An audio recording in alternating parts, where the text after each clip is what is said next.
Would you be so kind as to leave the room?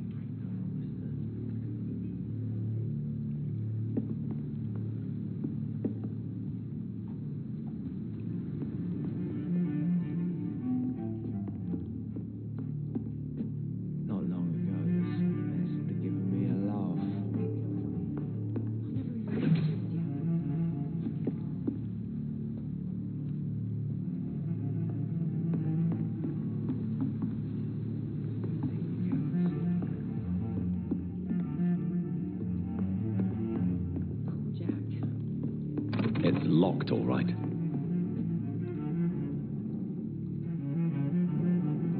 There's gotta be something can be done to get out of this bullshit. If Swansea is not my attacker, it means somebody else came here tonight. Someone must know something. Evening, sir. Can I help you? I have a few questions for you. Well, if you must. I spoke to Dr. Swansea. He's not the man I'm looking for. Now, I want the truth. The truth? What do you mean? I suspect that someone else was here tonight, and I don't think Tom wants to tell me about it. I'm just the barmaid here, okay?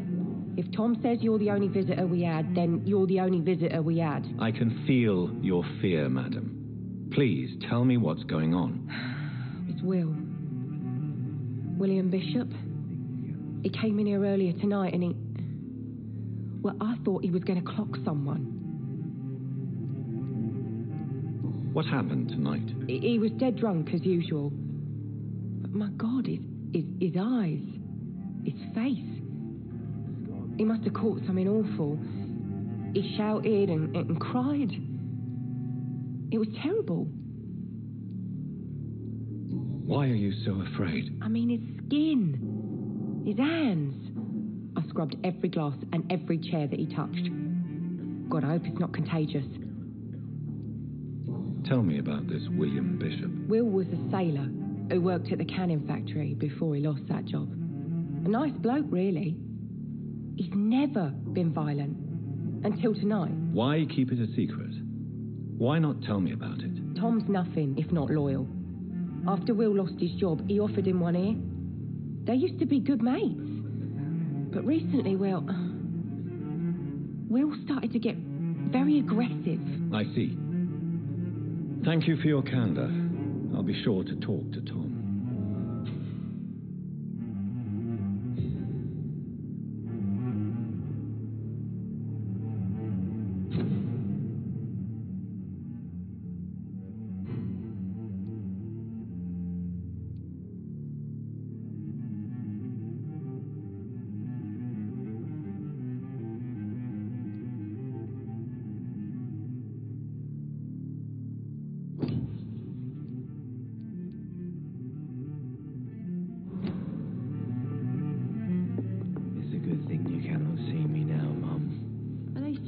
Hello, sir. May I disturb you again? And you're still ugly as sin.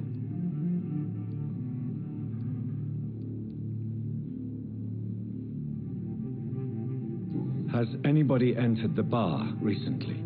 Can't say. Sorry. I spent the night making love to that gorgeous bottle, see? This is important, sir. Are you sure no one has come in here in the last few hours? I don't know and I don't care. This is a free country. People still have the right to come and go, don't they? What's going on around here? It's like everybody is hiding. You must be new here. Have you not heard about the murders? Everybody fears the return of the sewer dog.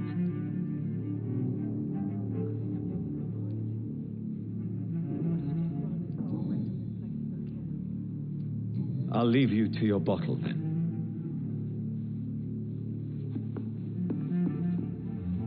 Welcome back. Did you find what you were after? I can't say I have. Are you sure no one else came into your bar before I arrived? Hey, I told you, you were the only other stranger I've had.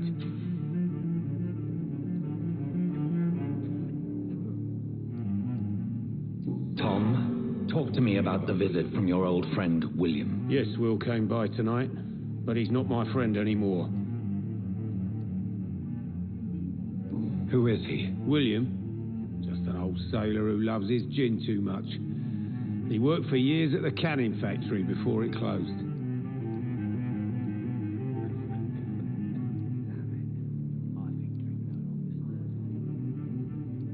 Is he dangerous? Yeah. Like many drunks, he's all bark and no bite. He can barely stand up most of the time. How was he tonight? Was he different? Sicker than usual, perhaps. He whined and mumbled about how mean people were to him and how he'd like to talk to me outside, and then he left when I refused. Why lie to me if he is not your friend? I didn't lie. I said you were my only unannounced customer, and that's the truth. I need to find him. It's a matter of urgency. Do you know where he is? You could try his boat. It's up by the North Pier. He sleeps there when he's too drunk to get home. Please describe him to me. What do you expect? He's a tall, sick bastard with a bad rash and torn old clothes. William used to be strong. Now he's a mess. Thank you, Tom. If you see him, tell him I don't want him back here unless he cleans up his act, okay? Not long ago, this sort of mess would have given me a laugh.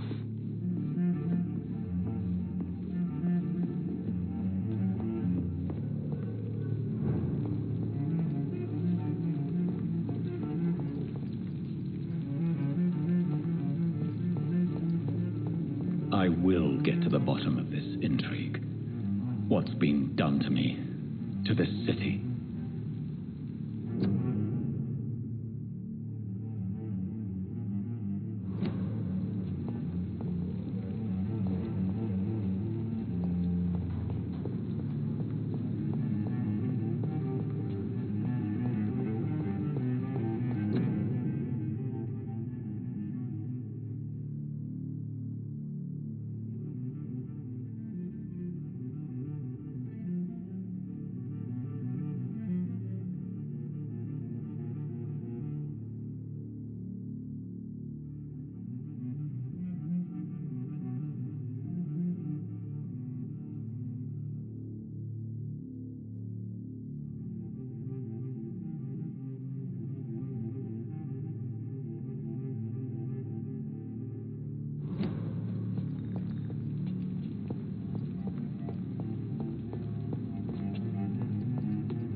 There is no one in sight.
The body is still warm. This man has just been drained of blood.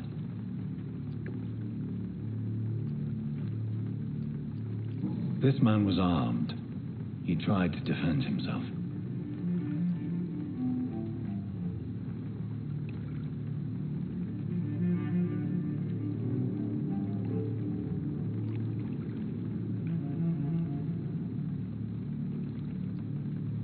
This corpse has been dried of its blood, just like the previous victim. What's this? Some sort of note. Blood and empty gin bottles. This Bishop fellow is something of a heavy drinker. There are blood splats on the other side of the canal. I must reach that barge.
Ammunition crate. Good. I may need a lot of bullets. I feel like I'm back on the front line again.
There's one of them vermin.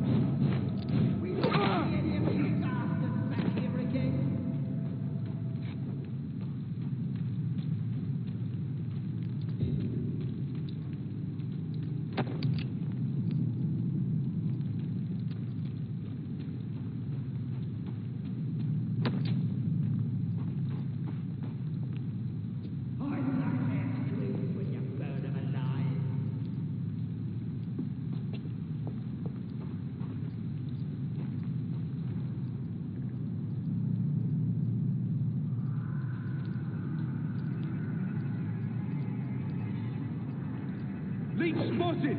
Watch it! Leech! Murdering boss!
fresh blood.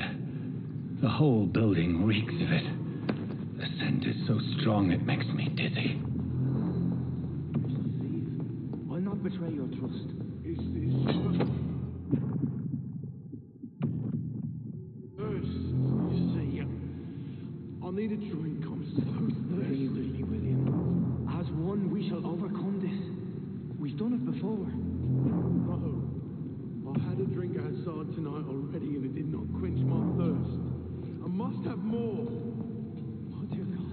Not again. William, please stop. This place reeks of bloodshed. Dearest friend. William, my arm. I can't feel it.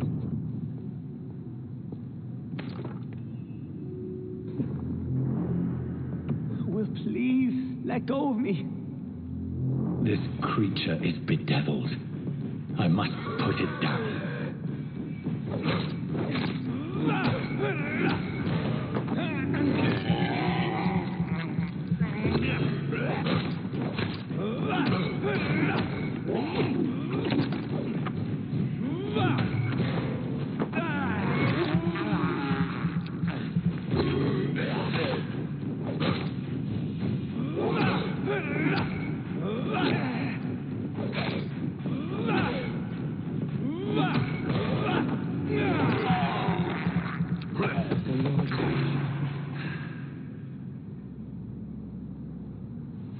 William was an honourable man. I could have saved him. Mr. Hampton, are you in there? I knew him well, another lost soul, a kindred spirit. Sir, listen to the sound of my voice. I'm a doctor. Shock. I must return to my flock. They'll stray without me.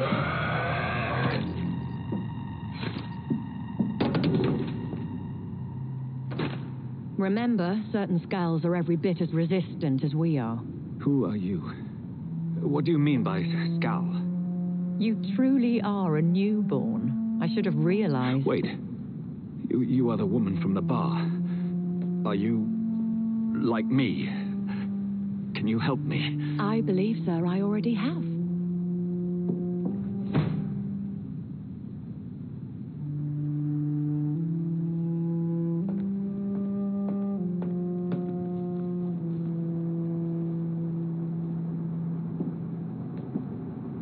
By George and the Saints, you've solved the mystery of these terrible murders.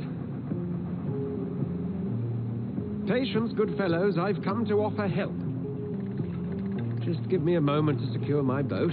We can leave this awful place. William was not the evil man they claimed. He was just taken by the thirst. He needed his drink. This man requires medical attention. We'll see he gets to the nearest hospital. No, please, I must tend to my fold. My flock needs me. There, sir. Go with the good Dr. Swansea. He's resourceful, and I'm sure he'll take good care of you. You'd best come as well. The sun is soon to rise, and you'll need a place to rest. I just need a moment. If I can learn something about what has happened to William, I'll be a step closer to understanding what happened to me.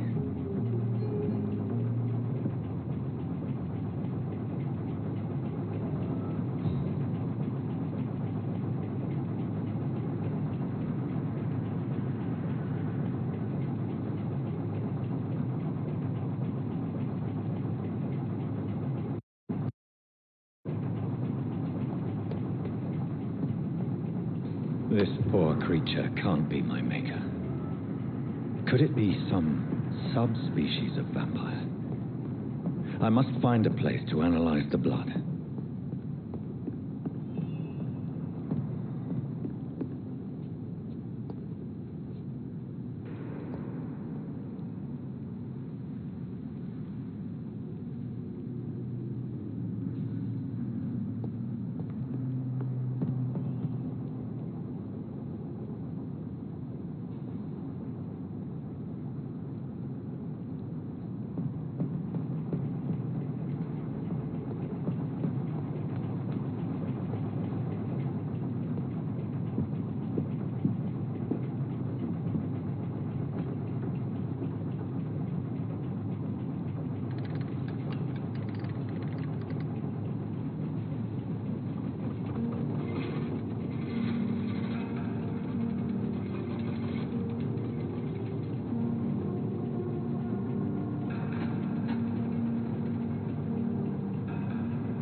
Where are we headed? We're on our way to the Pembroke Hospital. It's just across the canal. They'll have a bed for poor Mr. Hampton. William was... What manner of creature was he? Predator, prey, villain, and victim. Who can say? The important thing is that he's been stopped. Duly noted. And the woman? What... Who is she? What woman? Oh, don't play me for a fool. You used me to locate that skull. You must know who she is. And I thought you a gentleman. You shouldn't talk about a lady behind her back, but I will tell you she values her privacy. Were London as peaceful as she appears from the middle of the canal? If only that were the reality of the situation. To be honest, I've always tried to avoid this part of town. Pembroke Hospital is the last bastion between the rest of London and the epidemic. The flu has decimated the East End and the war still rages. Welcome to the front lines of a plague. This is where you work, Dr. Swansea. I am the administrator of Pembroke Hospital. I thought you were here in service of your mysterious order, the Brotherhood of... Of St. Paul's Stole, yes. But first and foremost, I'm a man of science. A physician, like yourself, Dr. Reed. How do you know who I am? No need for modesty. You are Dr. Jonathan Reed, a surgeon of some caliber and renown, if I'm not mistaken. You are correct, sir. I knew it. I had my suspicions. But when you took the blood sample from the corpse of poor William, I was certain. Dr. Reed, marvelous. Have we met? I attended 3 of your seminars before the war. I have the utmost admiration for your research. And what a turn of fate. England's most esteemed blood specialist returns to London a vampire. That word, again, from a so-called man of science. I understand. Traditionally, the role of science is to refute myth, but when myth walks among us, the Brotherhood of St. Paul has dedicated its purpose to their study. There's so much for you to learn. Of that, you are right. Well, then let me be blunt. Join my staff at Pembroke Hospital. As a physician. I suspect you'll not find a better post of employment to contemplate your predicament. This is sudden. I was returning home to see my sickly mother. But alas, that was before contracting this affliction. Dr. Reed, take a moment to consider. The post would be for the night shift, providing a good explanation for your absence during daylight hours. You'll be adequately reimbursed and have a place to hide. Forethought to bring some clean clothes. So, what do you say? It seems I have little choice, but yours is a generous offer, so I thank you. Brilliant! Oh, Jonathan, this is one for the book, and the beginning of a beautiful friendship.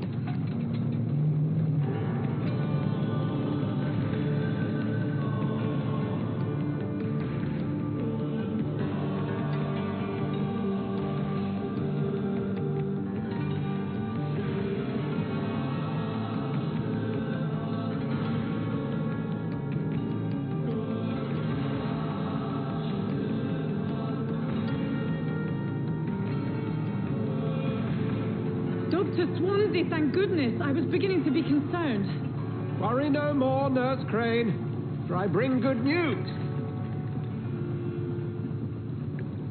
Oh, Doctor, what a night. We lost 2 more patients. Nurse Scow said she couldn't take it anymore and resigned. Yes, well, I'll make a new rota in the morning. In the meantime, find a good bed for Mr. Hampton. Be sure to pay attention to his needs. Of course, Doctor. Oh, and Dorothy? Yes, Doctor? Dr. Reed here has just returned from the front. He served King and Country and will be joining us here at Pembroke. We're very lucky to have gained a surgeon of his talent, and one so experienced in blood transfusions. That is good news indeed, Doctor. Oh, yes.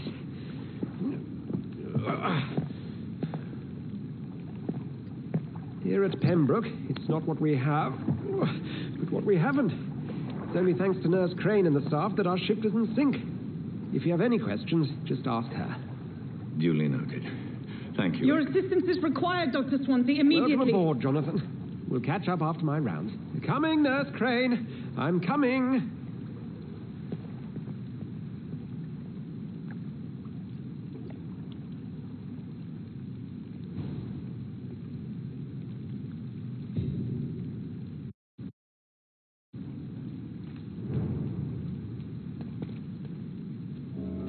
It's okay, Jonathan. I'll see you later.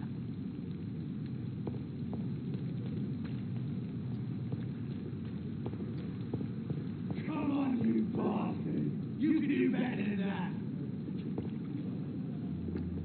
Nah, it's my turn!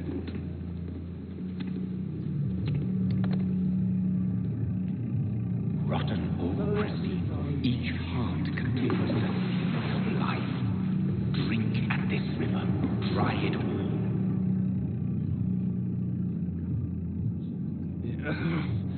Oh, come on, you bastard! I won't bite. Sir, please. You've lost too much blood. Calm yourself. You think I didn't notice? Stop your staring and get me to an hospital, you arse!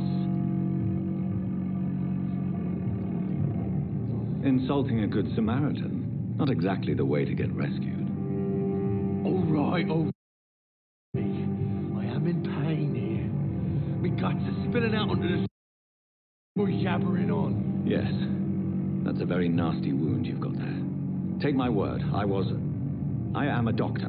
Dr. Jonathan Reed. Name's Clay Cox. I'd appreciate you helping me to a better place, Doc. Follow me, Mr. Cox. Let me assist you to that better place.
In the back, you bastard! Didn't have the guts to fight me. Fuck you. I'll kill you. I'll kill you.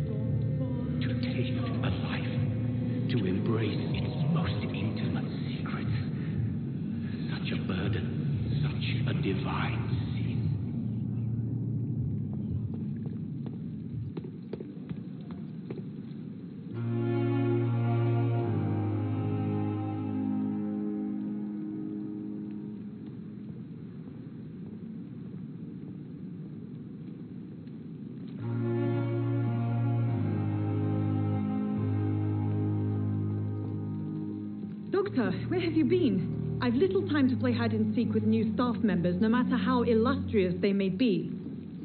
I apologize, nurse. I needed some time to myself. This has been the longest and strangest night of my life. You delivered poor Mr. Hampton from a terrible fate. The means to that end should be of little concern, Doctor. Thank you, nurse. What can I do for you? Dr. Swansea insisted we provide you a quiet office. You'll find it on the second floor with your name on the door. Thank you. Nurse Crane, isn't it? Yes, Dorothy Crane. Welcome to Pembroke Hospital, Dr. Reed. Your office has been prepared. I would like to ask a few questions first.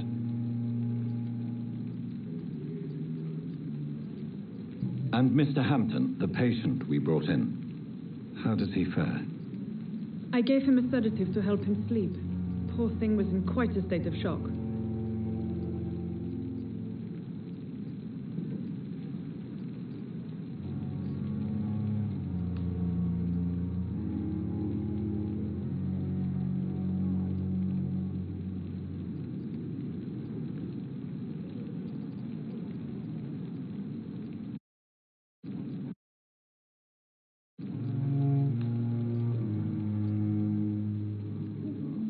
What kind of man is Dr. Swansea?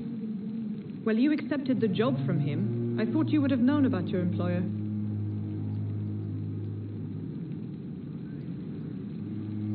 Apologies, I've only just met him the once. This is sudden. I've only just returned to England. Dr. Swansea is a brilliant surgeon and the most compassionate physician.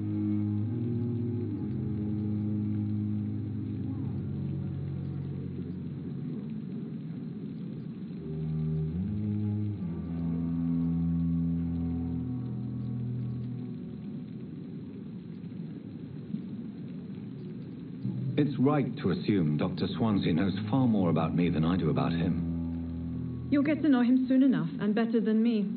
The administrator has better things to do than mix with us.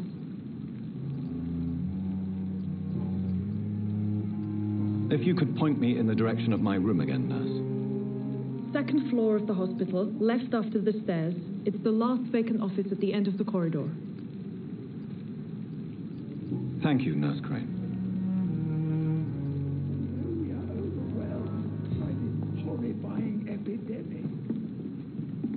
Good evening, sir. So it is true. The famous Dr. Reed has joined us. I can't think of any better news during these terrible times. Do we know each other? Actually, yes. We met once before at the Rockefeller University in New York. Dr. Tippett, yes, I remember.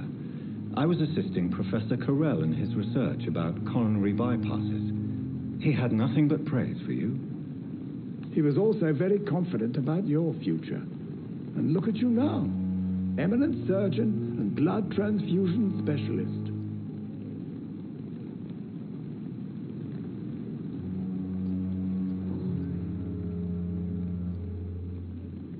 What is the Pembroke Hospital situation? And please, speak freely. This hospital is not exactly the best of London. I'm sure you are used to working in a better environment.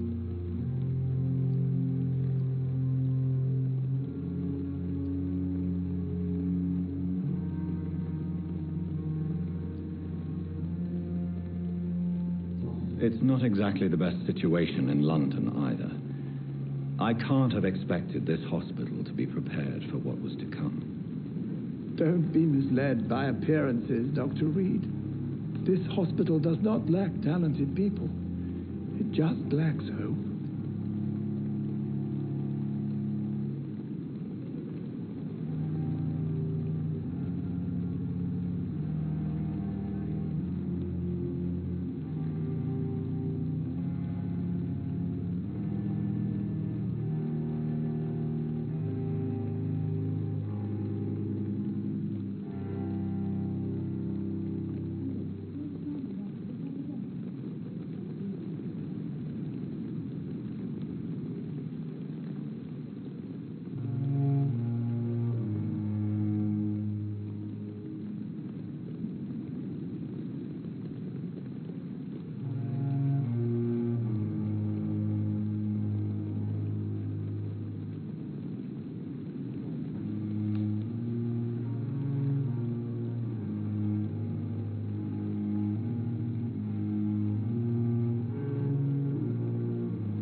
What can you tell me about the staff in the hospital?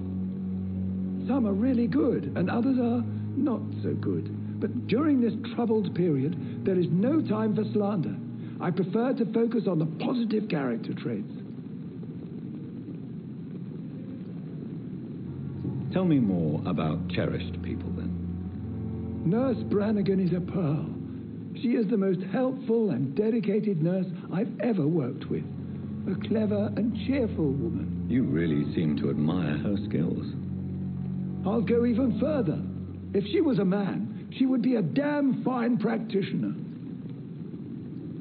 Any opinion about the management? I don't always agree with Dr. Swansea's reserve, but I must admit he does all he can to keep this facility running during this crisis. Ah, yes, the burden of command. I was fed up with this concept while serving as a medical officer. Don't get me wrong. Swansea's a good administrator. I just wish he would get out of his office down again.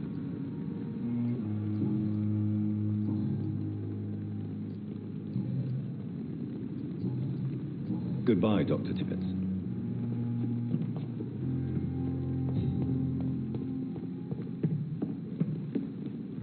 Good evening, nurse. I'm Dr. Jonathan Reed, the new surgeon here at the Pembroke. Dr. Swansea has already told us about you, sir. I'm Nurse Gwyneth Brannigan. Welcome to the Pembroke Hospital. Did he really? It's a good thing I wasn't hoping to keep a low profile. All members of staff have already read about your new blood transfusion technique. Dr. Swansea made sure of that. I see. Well, I'm a little surprised, but I suppose I'll just have to deal with this unexpected notoriety. You must know, blood transfusions are Dr. Swansea's primary subject of research. He is convinced it is the future.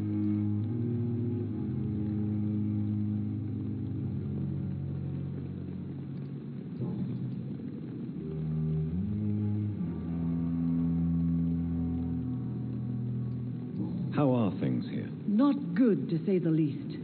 We're struggling against an invisible enemy, more lethal than any bullet from a gun. It's hard, Doctor. An invisible enemy. Quite a poetic term for a disease, especially from a nurse. Sorry, Doctor. These last few weeks have been exhausting. We could all do with a good night's sleep. Do you think this hospital can survive the epidemic? We are all volunteers here, and we're trying to hold fast, but how do we beat an invisible killer? Some nurses have already resigned. I'm not familiar with all the staff yet.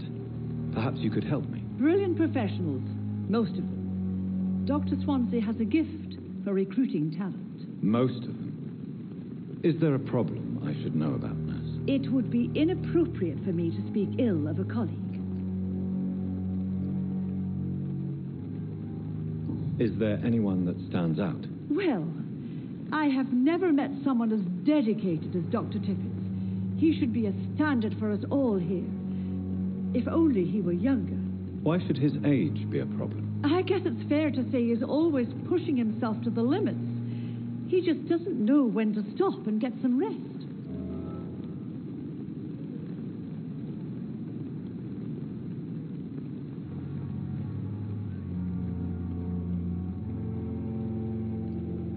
Nurse Brannigan, if you do know something, please tell me. Anything you say will be held in confidence. No. I may disagree with some conduct, but in the end, everybody is doing their best.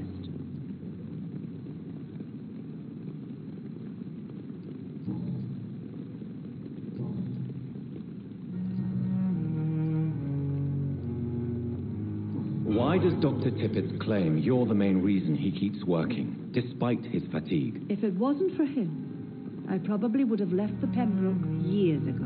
Dr. Tippett does not think of you as just a nurse anymore, does he? If you're suggesting he's not taking my gender into consideration when it comes to medical practice and knowledge, I really hope he doesn't.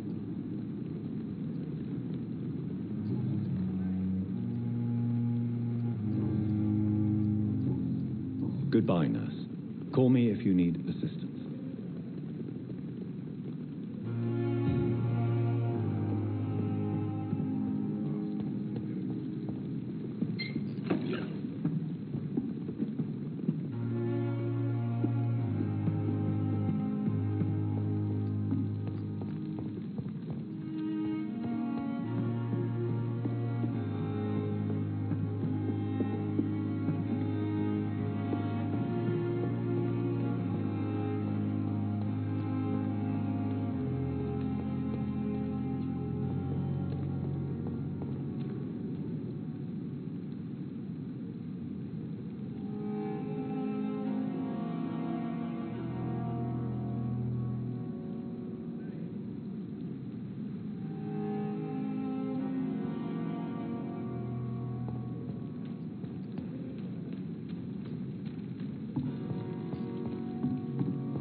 Good evening. I'm Dr. Reed. Always a pleasure to meet a colleague, sir. Especially when he was supposedly dead. A colleague? Are you a doctor too? Not anymore, sir. I used to be Dr. Rakesh Chadana. Now, I'm just Mr. Chadana, pawnbroker and humble guardian of this morgue. What do you mean, you used to be a doctor? Was your license revoked? No, sir. It is just that I like to be precise. I run a little pawn shop while taking care of the dead. But I used to be a real doctor.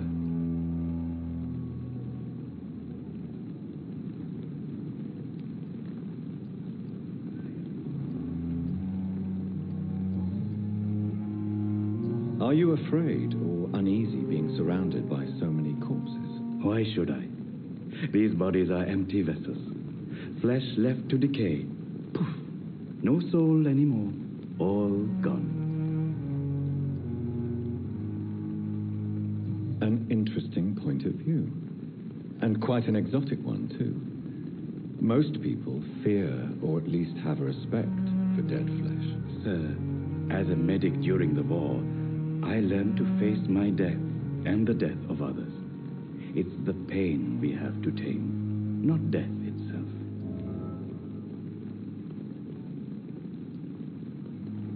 How did you get this job? After I left the army, I worked as an undertaker down by the docks. A dangerous place with many an unpleasant business there. Milton Hooks helped me get a job here.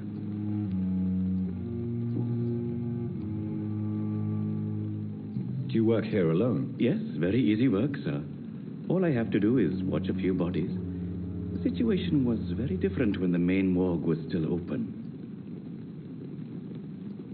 Why do you have to watch these bodies? Because these poor fellows have no names. We keep them in case someone comes looking for the missing. Sadly, very rarely happens. Why close the hospital's main morgue? It was for sanitary reasons after the beginning of the epidemic. Cadavers had to be moved to the nearest mass grave.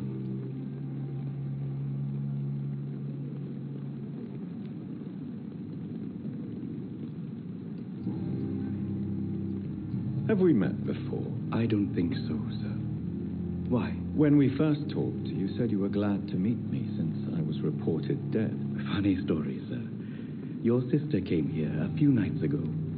You were missing, and she was looking for your body. She must be very relieved now.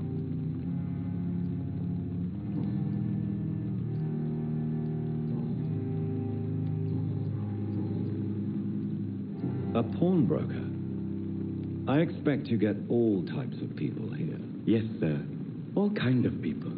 For I sell all kind of goods. Who comes here to trade with you? It's very unhygienic, even unsafe. Diseases can spread. For the customers, for the hospital. I'm very cautious, sir. I've been a doctor, remember?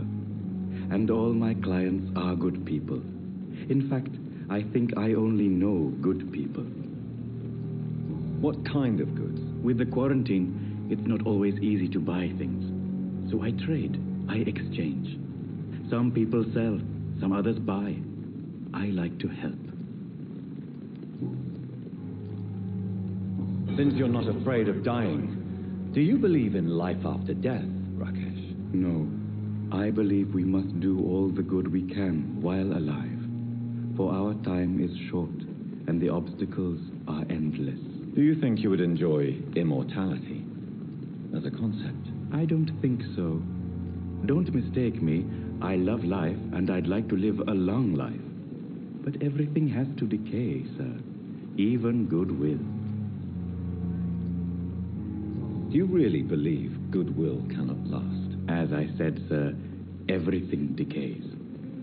If I was to never die, goodness, I would be bored or worse. And I like to be helpful, sir. Quite depressing, wouldn't you say? Yes, but the good news is we'll all die before losing our humanity, sir. So you're ready to die? No, I am not. I don't fear death, for I won't see it. What troubles me is the pain my death will inflict to those I know. You're a wise man, Mr. Chidana. No, Dr. Reed. I am a foolish man. But I like to think otherwise.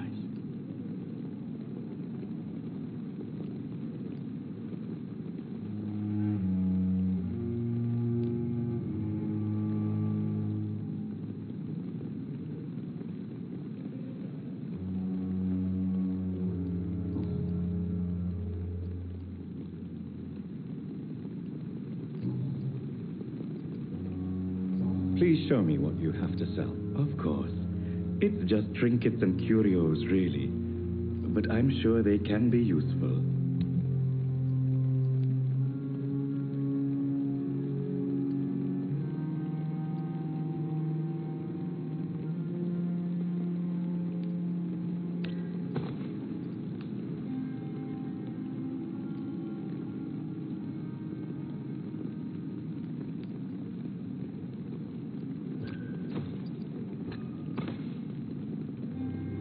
Tomorrow, more bodies will arrive and then sadly depart.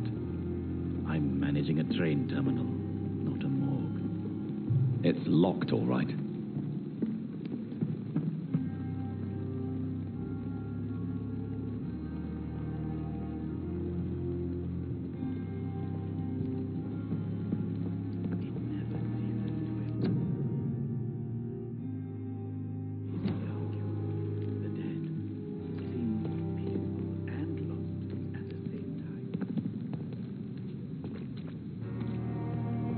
It's locked.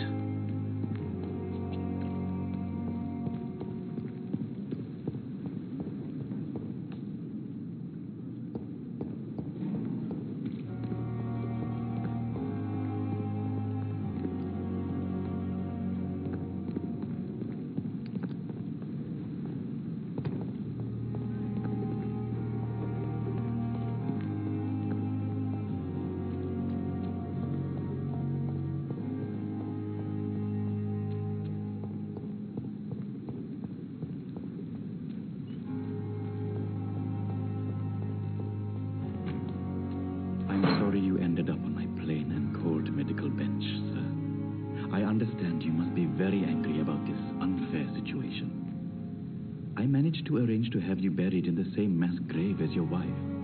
I hope that might help.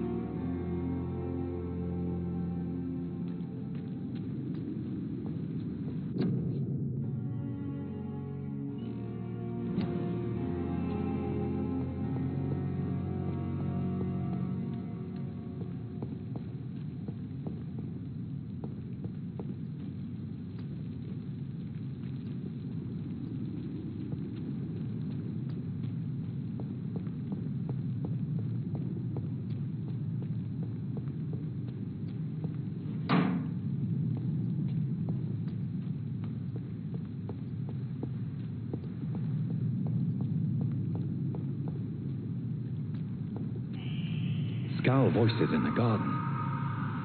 I should investigate. If they were to find somebody.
Good evening, miss. I'm Dr. Reed, the new surgeon at the Pembroke Hospital. And who are you? Your name has no meaning to me, mortal.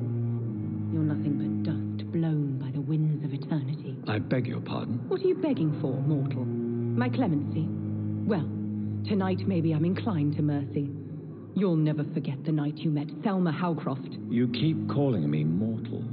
Why is that? And if I'm mortal, what are you? Well, Dr. Reed, if you must know, I'm a vampire.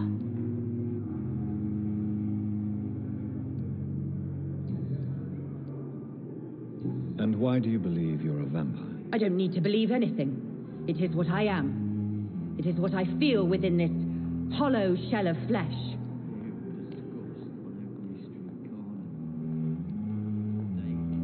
Please, describe to me how you feel. What is it like to be a vampire? I can hear my body crumble from the inside as my flesh cracks and fades. I sense the last pulse of pustulant blood within my drying veins. I need new blood. I see. Have you ever heard of Cotard syndrome, Miss Howcroft? Never. It's a mental illness discovered by a French neurologist named Jules Cotard. The affected patients are delusional. They believe that they are putrefying, that they are dead, a ghost or a ghoul, or in your case, a vampire. Delusional, you say? Oh, sad and petty mortal. You can't even begin to understand the concept of immortality. And you think it is I who am delusional.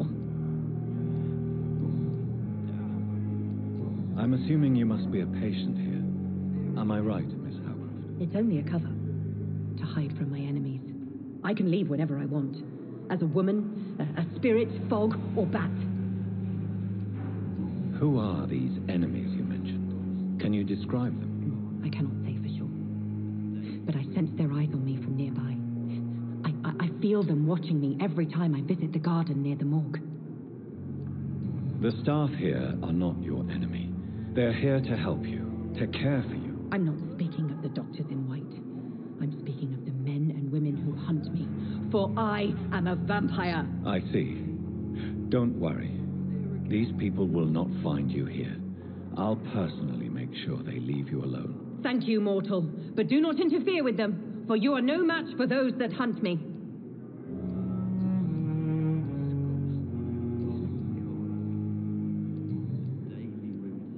Who are you really, Miss Howcroft? I mean, apart from being a vampire. Is that not enough for you, puny mortal? What do you require? Proof of my powers? I'm curious to know who you were before becoming a vampire. No, it's such a long time ago, I don't remember. Centuries of unholy life can have strange effects on one's mind, you see? I'll leave you, Mistress of the Dark, to your nocturnal activities. Good evening, sir. Can I help you? Unless you're here to fix my face. No. I don't think you can help me. I'm Dr. Reed. I've recently taken the position of head surgeon here. War injuries, am I right? You guessed right, Doctor. German shell took my pretty little mug right off. But they still call me Thomas Elwood.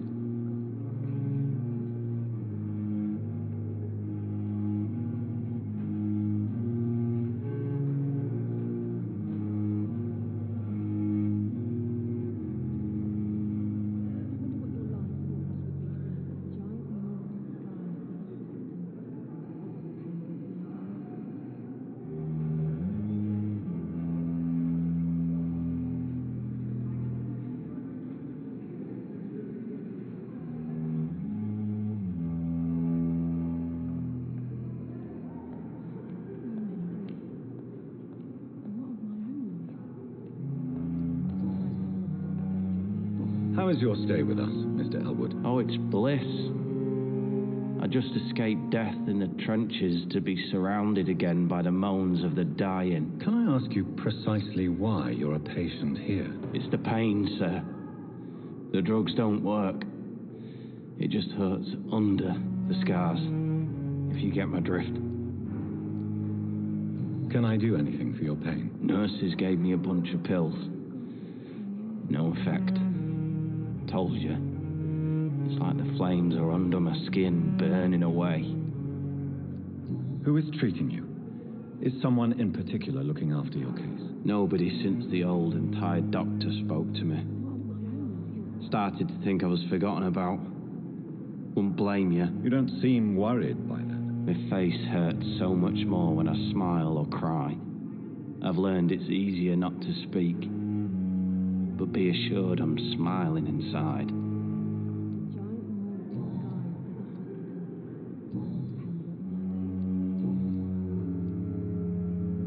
Where were you stationed, sir?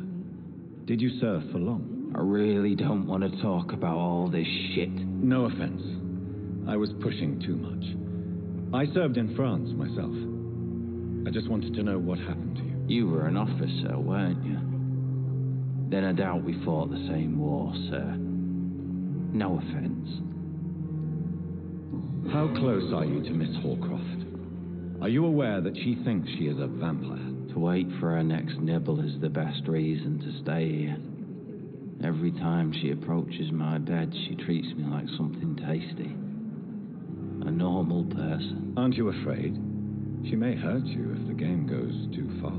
She's quite harmless, I can assure you. Her head's broken inside is all. While I'm busted on the outside. But she's still beautiful. Living proof that there's hope for me.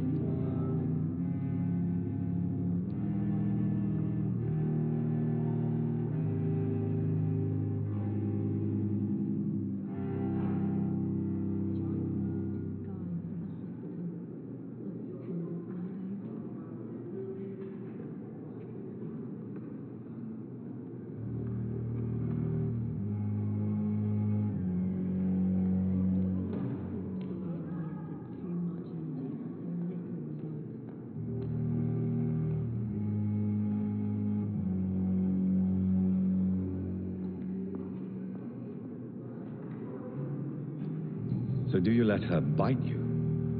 You know that's not sanitary. And why not?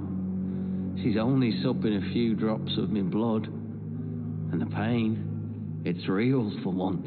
She could decide to bite less willing patients. Then it's another good reason for me to stay here, Doctor.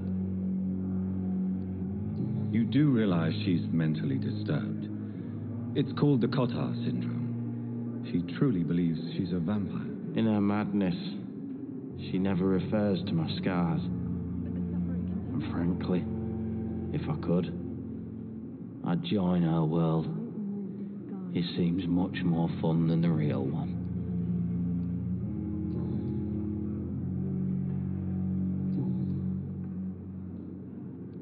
Goodbye for now, Mr. Elwood. Disgust on every street corner. Daily routine. And what? Good evening, nurse. Good evening, Doctor. I don't think we've been introduced yet. My name is Pippa Hawkins. And I'm Dr. Jonathan Reed.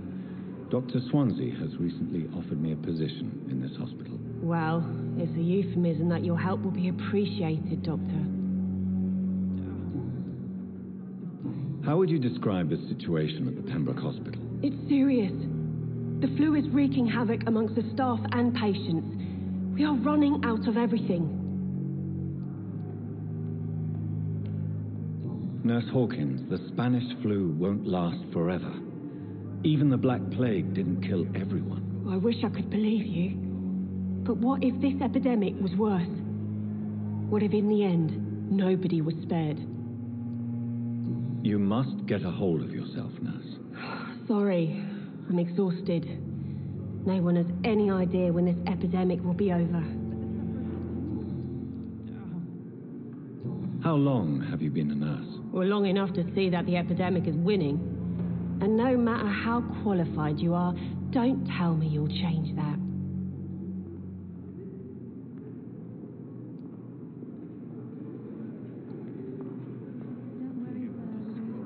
You're right. When dealing with such a terrible disease, one must remain humble. But that doesn't mean we shouldn't try our best. Sorry, Doctor. I don't want to sound bitter, but I'm just too tired to give a pep talk like Nurse Brannigan. How is the Pembroke staff coping with the epidemic? Well, not well. Milton, the ambulance driver, is even more grumpy than usual, especially concerning doctors. Why is Milton grumpy on a daily basis? Is it just an act? Milton's not the kind of man who's bothered about a bad reputation, whether he deserved it or not. Why does Milton dislike doctors? I don't know. Just ask him. But be warned, Milton is not the chatty type.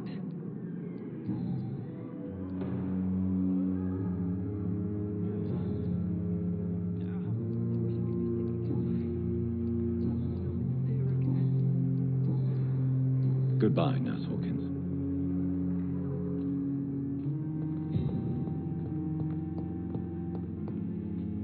Good evening, Mr. Hampton. How do you feel? Dr. Reed, is it? Oh, sir, I must apologize for my behavior. What do you mean? I was not myself in the factory. Fear and exhaustion made me say awful things to you, I'm afraid. You remained perfectly nice and polite. A little delirious, perhaps. But who wouldn't be after enduring an abduction? Thank you, Doctor. That's a relief. Now all I need to do is rest and return to my flock.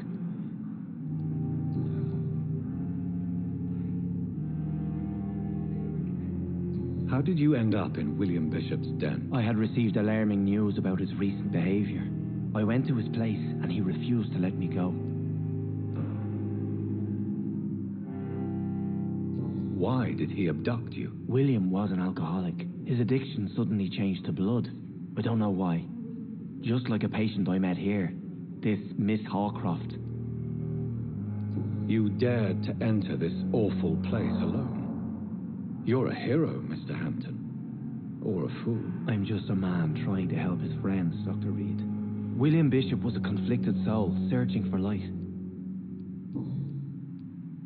Do you know Tom Watts, the bartender from the Turtle? I met him before I found you in the canning factory. Tom? Yes, of course. Always the helping hand, good old Tom. Without men like him, corruption and despair would have wiped out the East End long ago.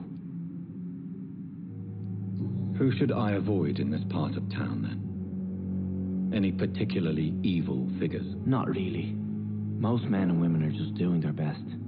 And it's not my habit to speak ill of people I know, Doctor. People are still in despair. How could it be otherwise? The authorities have left us all to rot in this contagious nightmare. No drugs, no advice, nothing. It's a damn shame.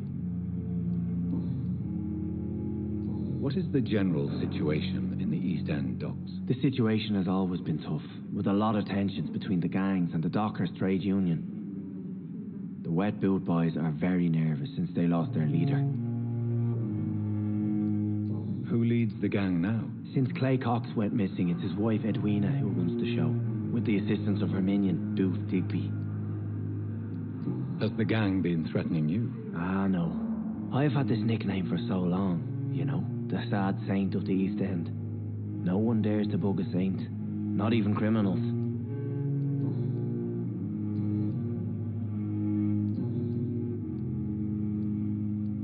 How do you feel, Mr. Hampton? Medically speaking, I mean. I feel exhausted. Beyond exhaustion, actually. William drank so much of my blood in his madness. I feel empty. You're in good hands here. Dr. Swansea is well versed in blood transfusion, and I'm sure he'll take the best care of you. Thank you, sir. I believe all I need is rest, and then I can go back to the people who need me. Have you made friends since you arrived? Not really, but I recognize Miss Harriet Jones. I knew her when she lived by the docks. That poor woman had such a miserable life. You never came to see her here at Pembroke? Receiving visits when sick can be an important part of the healing process, you know. We're not just bodies. You're preaching to the converted now, Doctor. To be truly honest, I thought she was dead. She left the docks many months ago. What do you do for a living, Mr. Hampton? I can't help but notice the cross around your neck. I manage a night asylum for the poor and homeless of the docks, and I try to guide the lost and hesitant on the right path to our Lord. Are you a priest, Mr. Hampton? A deacon, maybe? Not at all, Doctor. I'm just a man of faith willing to preach the good word. Why didn't you use your cross against William Bishop? To repel him somehow? That's a very strange question, Doctor. A cross is no magical token, if that's what you were trying to say. Not mine, anyway. Goodbye, Mr. Hampton. We'll talk again later.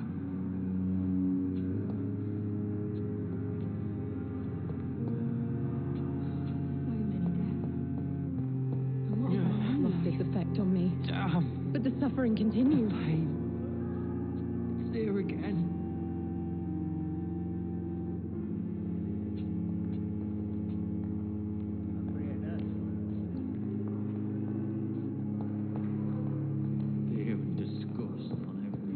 Dr. Swansea is right. This place seems perfect to conduct my research. Good evening, sir. I'm Dr. Jonathan Reed. I'm new here. I've already heard about you, Dr. Reed. I'm Milton Hooks, the ambulance driver for this shithole of a hospital. That's quite a blunt introduction, Mr. Hooks. You can call me Milton. I like to speak my mind, Dr. Reed. Perk of the job. Don't judge me, and I won't judge you. I'm not sure I understand what you're talking about. Well, I'm no doctor, but I'm pretty sure a gun can't be used as a surgical instrument. You have a keen eye. I learned to shoot during the war and have carried one ever since. Old habits die hard. No need to explain, Dr. Reed. And if you ever need a better gun, remember, I may have something for you.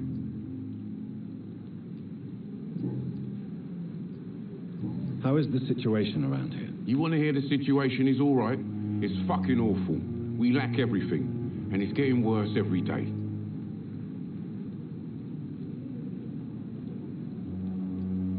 Are you really smuggling weapons through the hospital? And why not? I've already been attacked by patients, you know, and by gang members willing to steal my money. But you're not defending yourself. You're selling guns to civilians. You keep people alive your own way, Doctor. I offer them another way to protect their health. So what do you do exactly in this hospital? Apart from smuggling guns, I mean. I've been an ambulance driver since... too long, I guess. I'll bring sick people here night and day. It's a dirty job, but I get it done. Most of the time.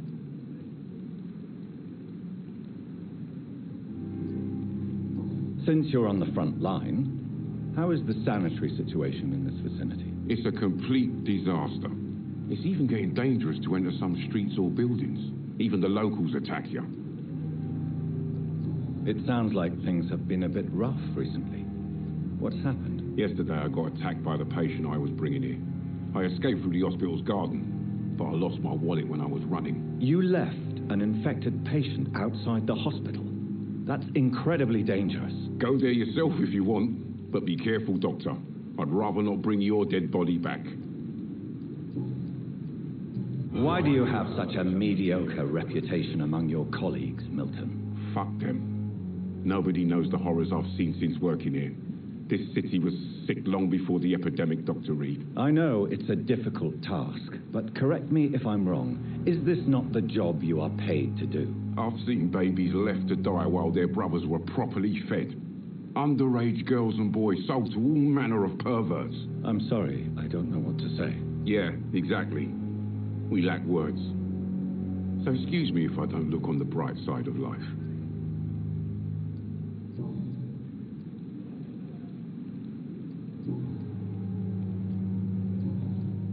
I have some good news, Milton. What? The epidemic's over? I retrieved your wallet with all the money and a certain picture. Well, yeah, Pippa Hawkins is my girl. So what? Is it the difference of skin colour that bothers you? Not at all, Milton. Good. Please, take this money anyway, to remind you to keep your mouth shut. Not everybody is as broad-minded as you, Dr. Reed.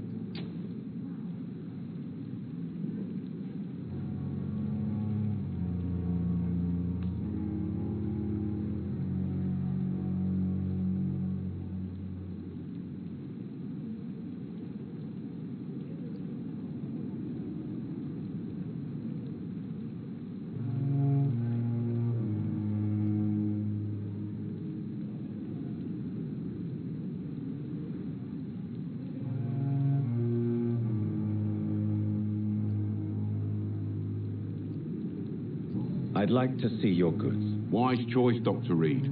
A reliable gun is what everybody needs these days.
Good evening, Milton. Good evening, Doctor. Still trying to save lives?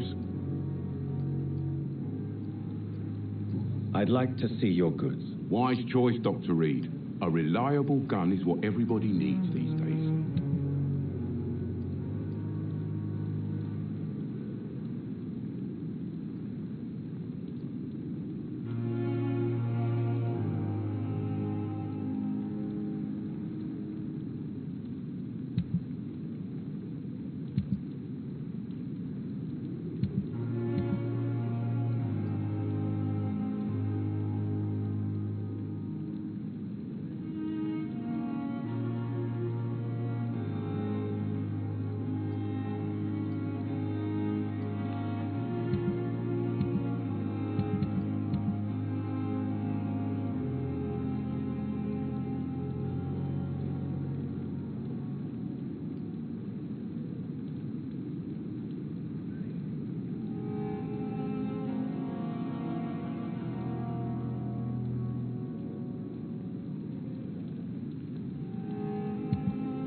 Good evening, Dr. Tippett. Dr. Reed, any good news to share?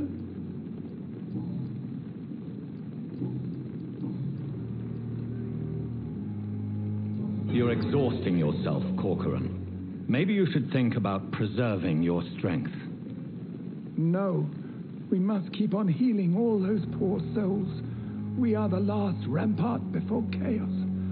Once more, unto the breach.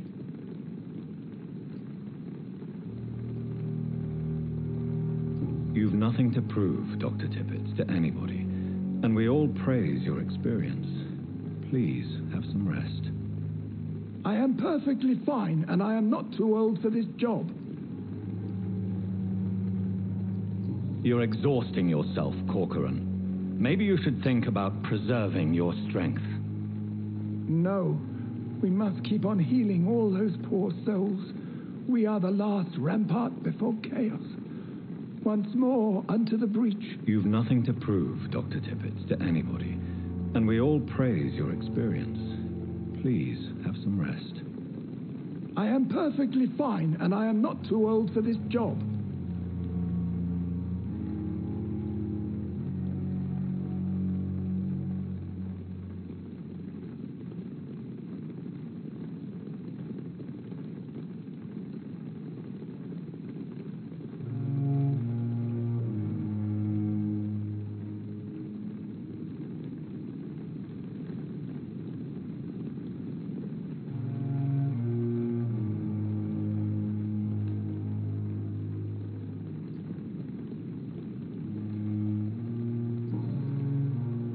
Goodbye, Dr. Tippett.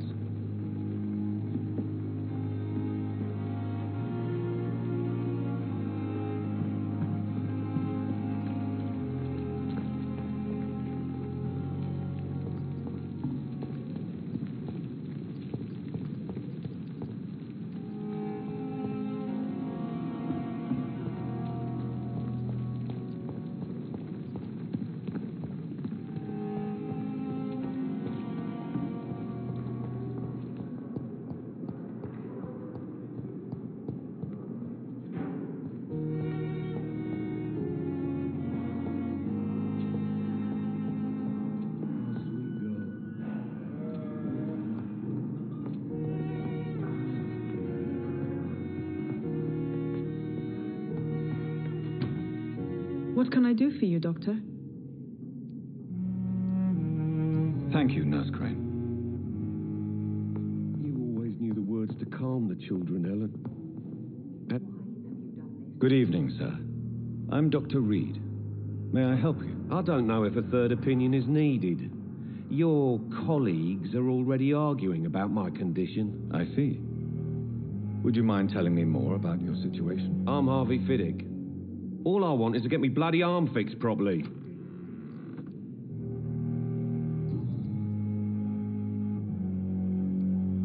Tell me about the doctors who are arguing about your case. Strickland and Ackroyd. They both want the best for me, but there's a lot of pride there.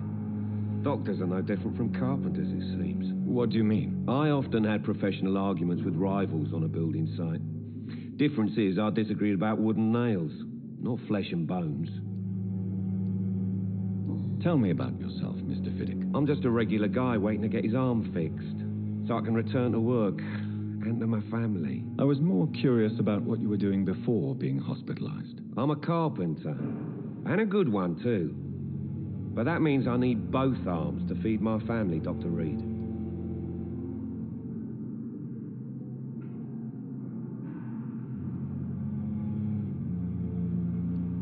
Are you satisfied with your treatment here? Well, it's clear that I've chosen a bad time to be injured. Forgive my bluntness, but you seem overwhelmed by cases of the flu. I won't lie to you about it. I'm afraid we are. Are you sure you don't want to operate yourself, Dr. Reed?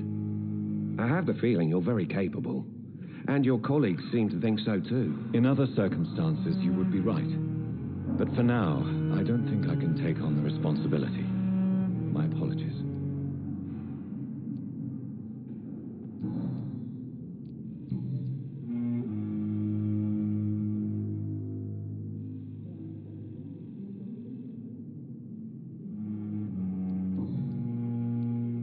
Goodbye for now, Mr. Fiddick. I'll see you later. You always knew the words to calm the children, Ellen. As for me, what a blundering idiot.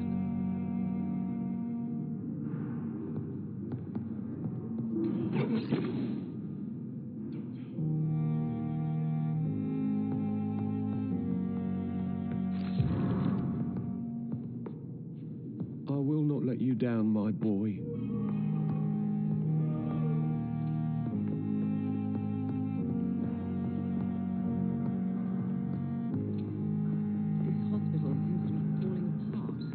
Good evening, sir. I'm Dr. Reed. I believe we're going to be colleagues. Reed? Yes, I've been informed about your arrival. I'm Waverly Ackroyd.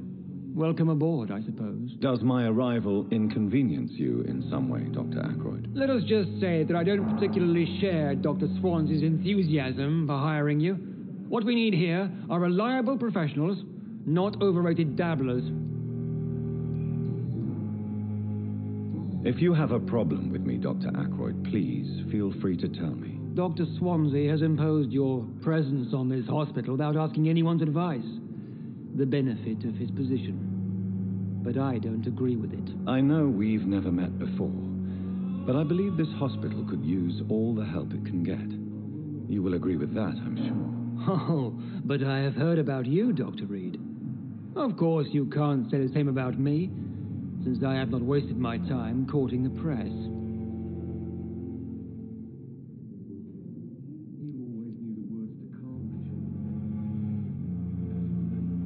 There is no need for such animosity between us. Don't you think the epidemic is already enough to deal with? That is one point we could agree on. And that is precisely why I want to be sure that you will be of help to this hospital instead of a burden. Since your tenure in this hospital is longer than mine, perhaps you can tell me more about this place. Let's just say I'm tired of the carelessness around me. I have always respected the skills of Dr. Swansea, but over time his enthusiasm has become displaced. Carelessness? Exactly what are you talking about? We're here to save lives. The people who trust us are not volunteering for experimentation. They're here to be healed. I don't intend to run any radical experiments, Doctor. Even if I, as any good practitioner should, express an interest in pushing the boundaries of medical research. Modern medical methods were created through audacity and ego. But there are rules in our line of work, and they're here to protect our patients.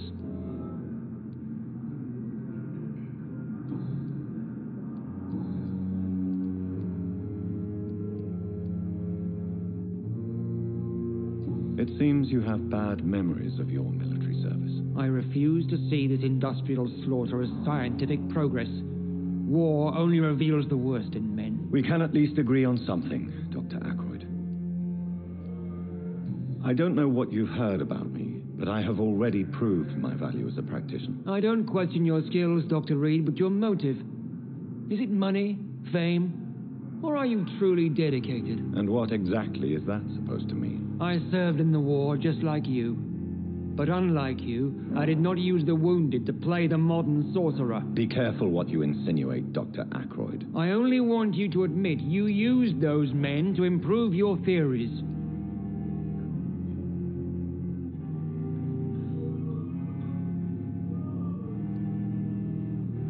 Knowledge has always been and will remain our main weapon, and it has always come at a price.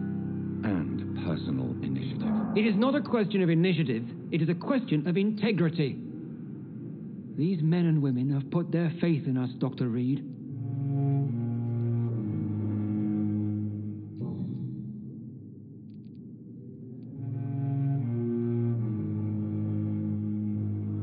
Thank you for your time. We'll talk later.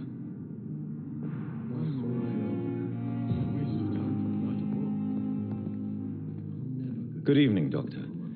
I believe we're going to be working together. Dr. Reed. Dr. Swansea informed us of your arrival, but I could not dare to believe we'd have such good fortune. Such an honor, sir. Thank you. And you are? I am Thoreau Strickland, Dr. Thoreau Strickland. I'm a great admirer of your work, Dr. Reed.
Could you tell me something about yourself? I'm a great admirer of your work concerning blood transfusion, Dr. Reed.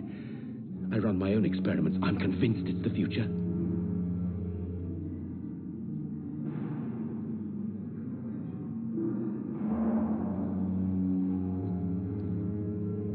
What made you choose to be a doctor? I'm not ashamed to admit you and your work have inspired me. I am honored to have the opportunity to work by your side.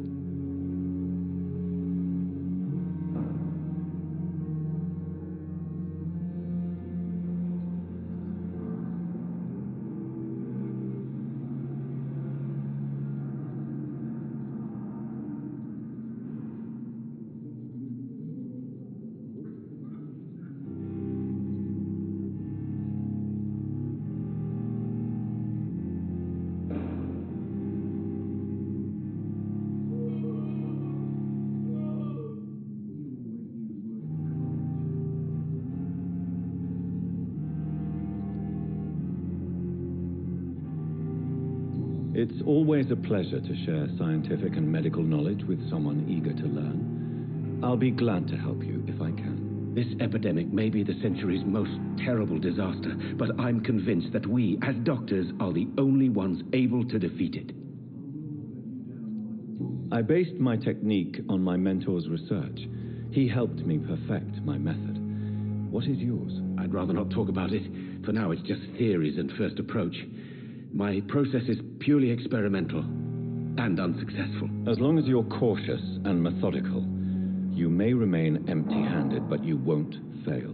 You're not the first one to warn me, but I am convinced knowledge is the main weapon against the ravages of this epidemic. What can you tell me about the Pembroke? Well, it has always been an honor to work with Dr. Swansea. But with your arrival, I can't think of a better opportunity to learn about blood transfusion. You seem quite optimistic. It's a rare and precious attitude in these difficult times. I'm convinced that this epidemic is a test of endurance and dedication for us men of science. Questions remain about our capacity to resolve the situation. True. Last summer, during the first wave of the epidemic, I used to joke with Milton about the extra work. We're not smiling now. Do you need help with anything in particular? Well, yes, maybe. I'm waiting for a batch of products I ordered for my personal research, yet my supplier seems to have vanished. Do you want me to play the errand boy for you? Oh, no, Dr. Reed. But if you went personally to his shop, what with your reputation and all, he wouldn't dare to refuse the products I need. I see. Well, give me the address, for I may pass by if I have time. What do you think of Dr. Ackroyd's aversion to modern medical methods? It's a shame he's so narrow-minded. Dr. Swansea taught me that science is about exploring uncharted territory. I'm convinced that's true. With the influenza and all that's going on, you should put your differences aside, don't you think? Why is it so difficult to work together? I believe that if Dr. Ackroyd had been the one to discover the transfusion process, he would be the first to recommend its use. So you believe it's just a question of jealousy and pride? Dr. Ackroyd is as proud as he is blinded by his obsolete concept of medical science.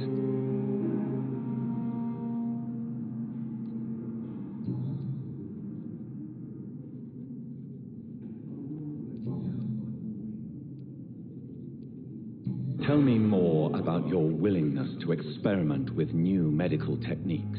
Harvey Fiddick is a patient suffering from a severe injury that could cripple him if not treated correctly.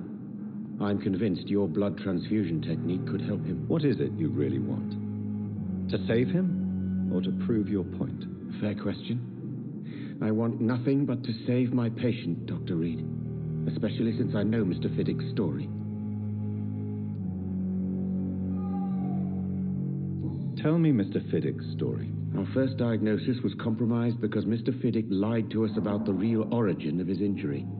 He first claimed it was an accident. But why would he hide such crucial information from us? Because he is a proud father, ashamed of putting his children at risk because of his own negligence. This personal involvement could also appear to be a lack of impartiality. You must know that a good surgeon must remain neutral. I agree. But that does not excuse Dr. Ackroyd's behavior, a man who did not even take time to converse with his patient. Do you think keeping his distance was a mistake? All I know is that I'm taking care of human beings with desires, hopes, and fears, not some biological machine comprised of blood, bones, and flesh.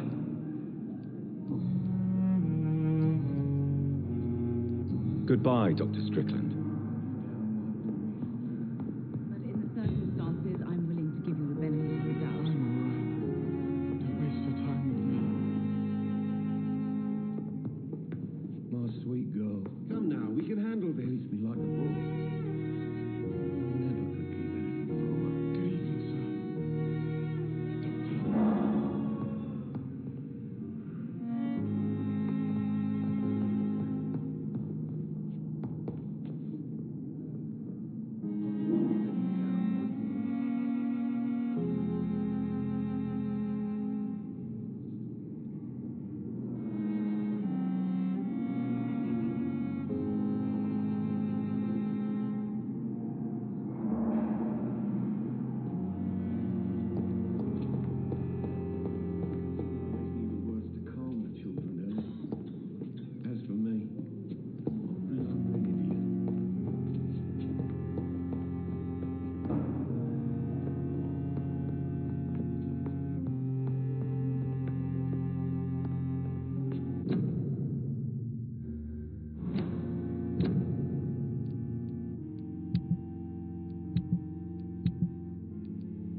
I will not let you down, my boy.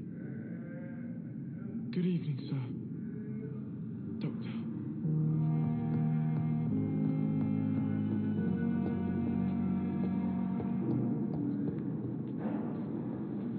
Good evening, Nurse Hawkins. Good evening, Dr. Reed.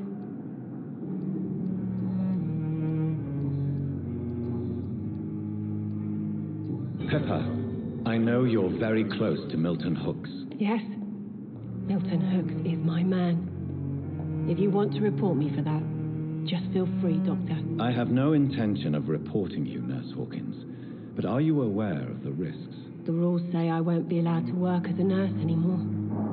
But here at the Pembroke, we break rules all the time. Is he worth the risk? Hey, I'm no perfect woman, and Milton is not the finest bloke, but we do our best to get by. That's all any of us can hope for nowadays. Goodbye, Nurse Hawkins.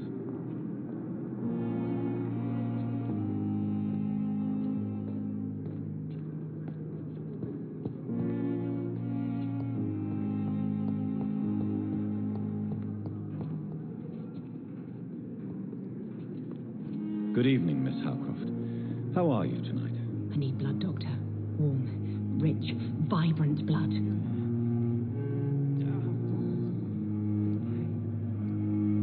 Tell me, Thelma, why do you feel so attached to Mr. Elwood? Why him? I'm not sure, Doctor. I think we have a bond of some sort. We've both suffered so much. He's the only mortal I find interesting.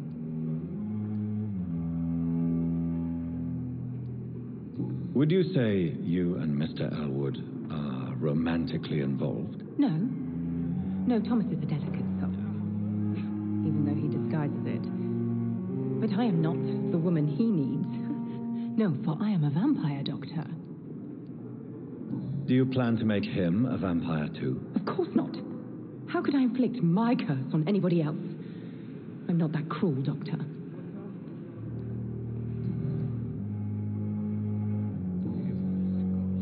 I'll leave you, Mistress of the Dark, to your nocturnal activities.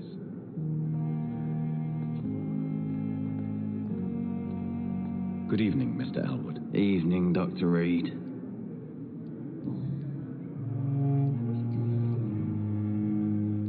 Goodbye for now, Mr. Elwood. Fear and disgust on every street corner. The daily routine. Hello again, Dr. Reed. I feel better already. Can I go soon? Goodbye, Mr. Hampton. We'll talk again later.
This must be the place.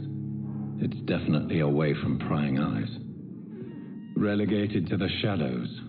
A kingdom of my own. At least I won't be sleeping in a coffin.